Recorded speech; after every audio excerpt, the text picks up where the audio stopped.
Happy Wednesday. Thank you all for joining and coming in. My name is Nikki Lane and welcome to my page. If you're on Facebook, welcome to Holistic Harmony Herbs. TikTok community, welcome. You guys know I've been going live quite a bit on here for those in TikTok world. So thank you guys for joining and coming over on this side to visit me today. So just getting into this lesson, we've been talking about detoxing and cleansing our bodies and using the right tools of knowledge so that we know how to keep our lymphatic system flowing properly, how to remove mucoid plaque from the arteries and from our organs, and boosting our overall wellness and immunity. I want to start by discussing some of the foods that you can start using on a regular basis that will help remove mucus from the body. One of those foods is key limes. Everyone asks, can I use Persian lime or can I use a different type of limes? And my response to that is key limes are alkaline. So using key lime juice is going to be the best method. You can alkalinize your water. I know a lot of people go and buy alkaline water, but you can actually make it at home, right? So using key lime juice, you can do that because the focus is creating an alkaline environment in our body. So another food, and just so you know, this is a lime, but now this is a key lime that just kind of got really big, but I have a key lime plant or tree at home. So I kind of get all my key limes at home when I can. If not, I will go to my local farmer's market and make sure your fruit is seeded. If it doesn't have seeds, okay. The next food that we need to add into this list of foods that can remove mucus is ginger root. This is fresh ginger root. You can get this at a local market. Make sure it's organic, or you can get it from a local farmer's market if you have one local or flea market in your area. So ginger root, taking, a small piece of this, boiling it, you can even shred it and add it into water. You can cook with this. This is going to help you greatly. It promotes circulation, better circulation throughout the body, and it helps to remove mucus buildup. Another food that you want to add in is going to be apples. There was an old saying that said an apple a day keeps the doctor away, and that's very true. So we want to make sure that we're adding in apples. Cucumber. Cucumber is another food that you can add in. Cucumber is very, very high in water. So eating cucumber is going to give you the H3O2 that your body really needs. And I'm not talking about H2O. Most of our water is H2O, and it does not hydrate the cells properly. In order for your cells to be hydrated, you need to increase the structure of the water that your body is able to absorb. And that's why we create our own alkaline water and use foods, which are fruits, that will increase our hydration. Right? Another fruit that you can add in that's going to help remove mucus, and I don't know if most of you can get it, but if you can, it's amazing. It's called soursop. I know some countries call it guanabana in like most Spanish-speaking countries, but soursop is amazing, and it's considered, in my opinion, like a superfruit. The leaves have anti-cancer properties, and you can, boil the leaves and create a tea. Another food that you can add is pumpkin seeds. Not only do pumpkin seeds help to remove mucus, but pumpkin seeds also help to kill parasites in the body. So pumpkin seeds are excellent in removing mucus from the body. All of your berries, strawberries, raspberries, blackberries, blueberries, they are excellent for your arteries. They are excellent for your vessels, and they help to remove plaque, and they are great for your heart. So including those foods on a regular basis will help your body remove excess amounts of mucus. So good morning. Good morning. If you're just tuning in, we're going to be talking about some herbal plants today and their categories, and I'm going to give you some examples of those categories. Good morning, Diara. Yes, this live will be saved. If you are watching on TikTok, this video recording is going to be on my Holistic Harmony Herbs Facebook page so that you can always refer back to it, because I need everybody to take a minute right now get a pen and some paper because I'm getting ready to give you a list of herbs that you are going to use on a regular basis and just kind of know what these herbs are and what the categories are. So let me go over those foods again so that you can have that foods that you're going to be using on a regular basis. Key lime, ginger root, apples, cucumber, soursop, pumpkin seeds, as well as berries, all berries. So we're going to add those into our overall diets. Now I'm going to give you about 10 different plant categories. 10 plant categories. Give me just a second to put this ginger up. And by the way, I drink ginger root tea every morning. So when I wake up, about within 30 minutes of me waking up, I'll drink a small amount or 8 ounces of warm water, and I will have ginger root that has been boiled in it, and I will add my key lime to that, and I will also add a tablespoon of sea moss, and that is literally how I break my fast every morning. So that's what breakfast should be. It should be something that's going to allow your body to receive nutrients, minerals, vitamins, as well as giving your body a gentle laxative effect, like a slight way of detoxing. And that's what the key lime is for. So we're going to make sure we add that key lime into there, into that as well. Thank you for joining TikTok. Thank you for the likes. Thank you for sharing. Yes, that's why my skin is so clear. And I don't have on makeup. A lot of people ask me, do I wear makeup? I don't. This is my skin. This is my skin. So, and that's just because I drink the water every single morning. And I have that key lime and ginger root in there. If you eat breakfast and you have, and I mean a solid breakfast, so you're eating foods that are solids, and you have not eliminated first, there's something wrong in the body. You should eliminate before you eat any foods, any solid foods. So that's the purpose for me in drinking the warm key lime water with the ginger root and sea moss when I wake up, because it does allow that bowel movement in the mornings. And if you're eating 3 meals a day, you should have 3 solid bowel movements a day. That's just how it is.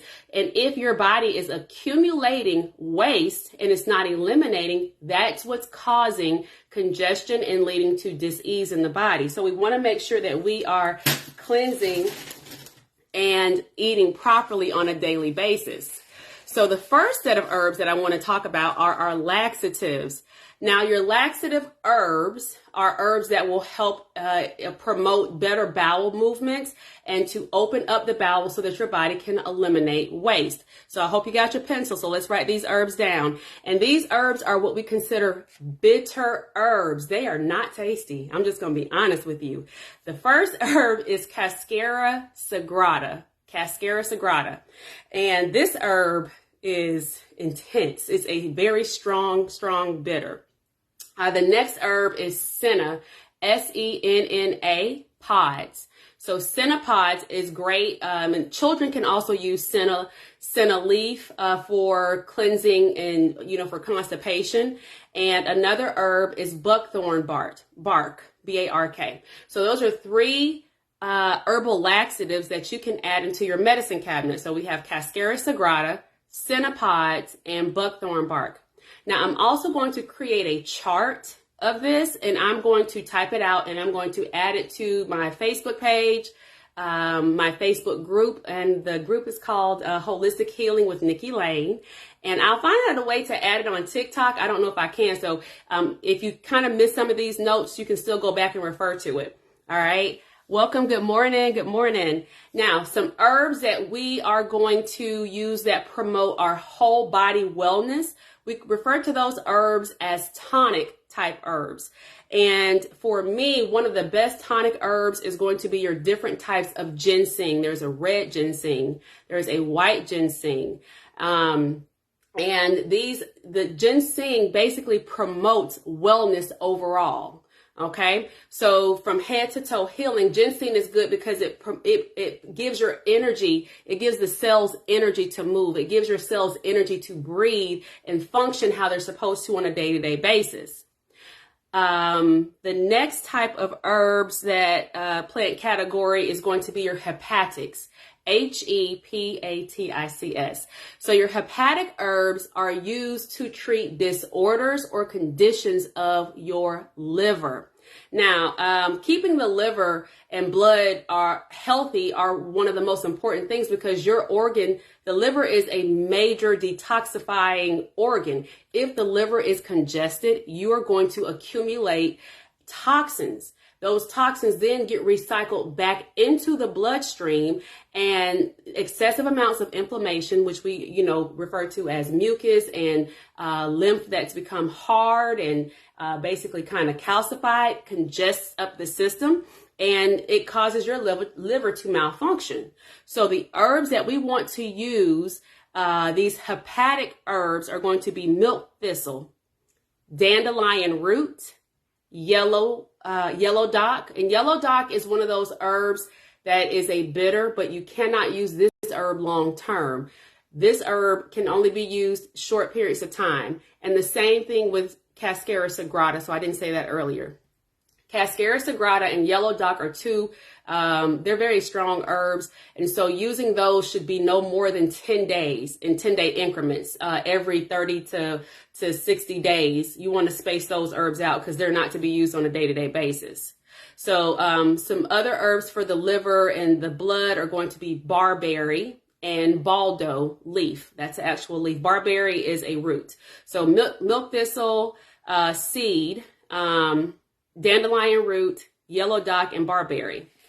Another category is going to be your alternatives. The alternatives are going to be herbs that help to promote like full body wellness. Okay.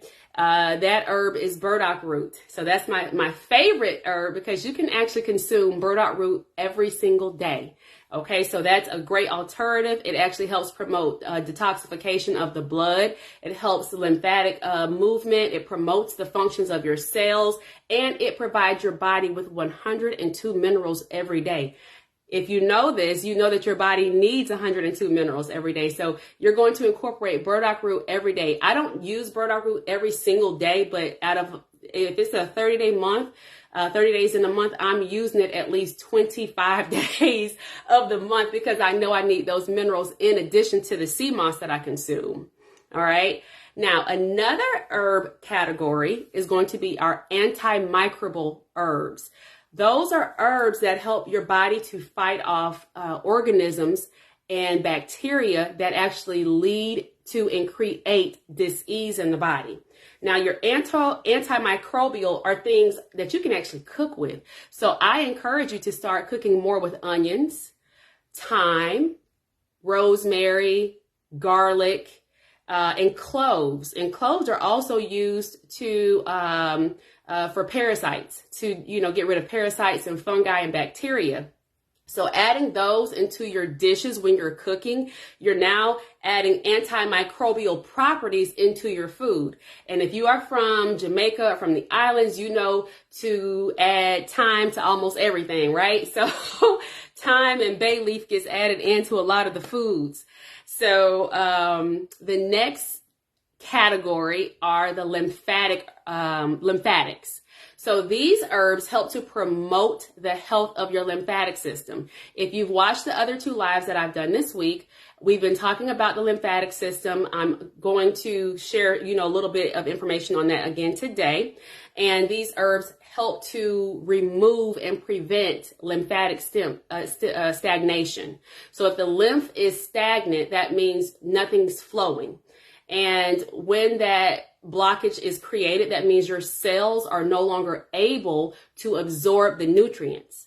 And once that begins to happen, that cell kind of is now becoming a rogue cell. It's malfunctioning, and your body is now in a state of crisis almost. And now you have acidosis taking place in the cells. All right, which is going to lead to cellular erosion. So we have to keep the lymphatic system healthy.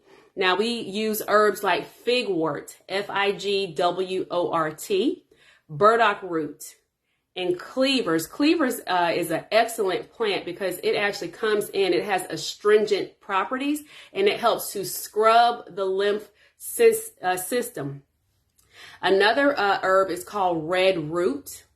blue violet leaf, or some people just say violet leaf, as well as poke root. So those are some powerful lymphatic herbs.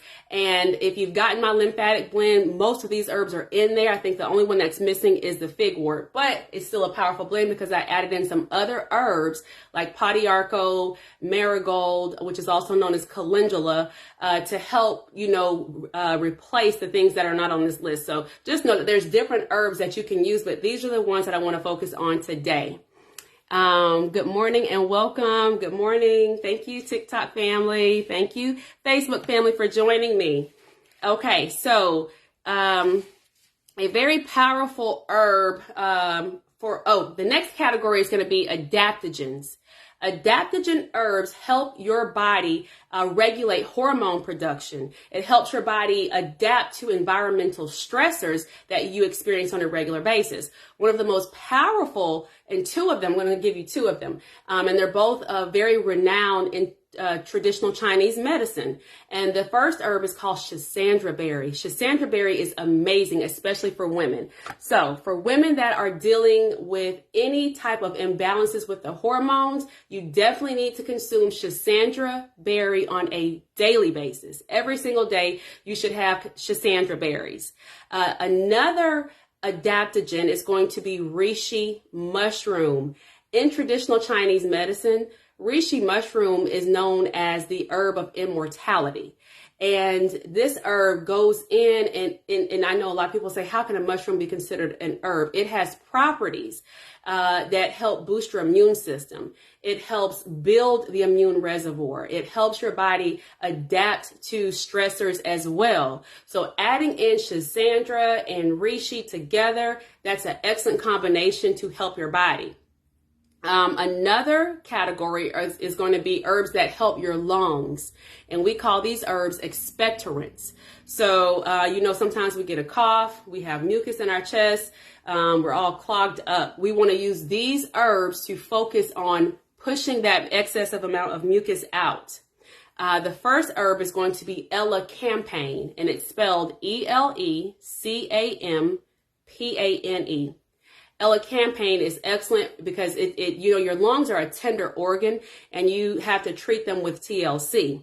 And elecampane does just that. Another herb is called hyssop. And hyssop, that actual herb is referred to in the Bible as being a sacred herb. Spikenard is another one. Prince Sing, and the way that we spell that is two words, Prince, and the second word is S-E-N-G, Prince Sing. And the last herb for the respiratory system is going to be horehound. All right, so I hope you guys are getting all this, but again, I'm going to write this down for you to have as a whole. So just as a did I go over the diaphoretics? I don't know if I talked about those. Okay, so your diaphoretic herbs. So let me talk about those because I think I skipped those. Your diaphoretic herbs are herbs that are used to treat skin conditions as well as to promote perspiration. So those herbs for the skin, if you're having skin issues, psoriasis, eczema, and I had someone write me the other day and ask about eczema, and she said it looked like it was leaking on the skin. Eczema it has like a doppelganger, and we call that leaky gut. Leaky gut looks like a symptom of that looks like eczema, but it actually is the waste basically spilling out into the skin, and it looks like eczema, but eczema is very, very, very, very different because it has raised portions of the skin that are very crusty, hard, cracked, inflamed, and it itches extremely terrible. Leaky gut does look like that, but it doesn't have all of those characteristics. So when we're treating the skin, we want to treat the gut as well. And if you have leaky gut, that means we need to use some demulcent herbs to help clog up those spaces that are causing the leakage. So herbs for the skin are going to be yellow dock root. Yellow dock root, and remember I said earlier with yellow dock, you can only use that one for a short period of time. You don't want to go over 10 days straight using that herb medicinally, okay? Another herb for the skin is going to be yarrow. Then we'll add in ginger root, spearmint, cayenne pepper, as well as horsetail. So these are all herbs that actually help your skin and help promote circulation within the liver, okay? Because we treat the liver and the lymphatic system to make sure that the skin is healthy. All right, so I think I went over all the categories. So just again, we talked about laxatives, tonics, hepatics, alteratives, adaptogens, expectorants, as well as our diaphoretics. Now remember, when you're cooking, you're going to be adding in garlic, thyme, rosemary, clove, as well as onion to a lot of your dishes that you can add it to. I know you can't put it in everything, but do your best to add those antimicrobial herbs to your culinary, cabinet as well. All right. Good afternoon, Rodney. Welcome for joining. Welcome and thank you for joining. And we talked about foods at the beginning. We are going to be using limes as well as ginger on a regular basis. Every single day, we're going to be adding this into our morning regimen and our routine to help remove waste in the mornings. If you don't have sea moss, I do have the gel available, but the dried plant, several people have asked me. It's really difficult to get it right now. I'm trying my best, so work with me. I do have the actual gel available for right now until I can actually get down to the island and find out what's going on down there. We talked about adding in cucumbers, apples, soursop, pumpkin seeds, every berry that you can find that's a berry, and make sure all of your fruit is seeded. So go to your local farmer's market if you have one, flea market, make sure your fruit has seeds, okay? And consume these types of fruits and every single day to help remove excessive amount of mucus from the body. So this is something that we're going to be adding in and incorporating. So I hope this information was helpful to get you started on your educational journey.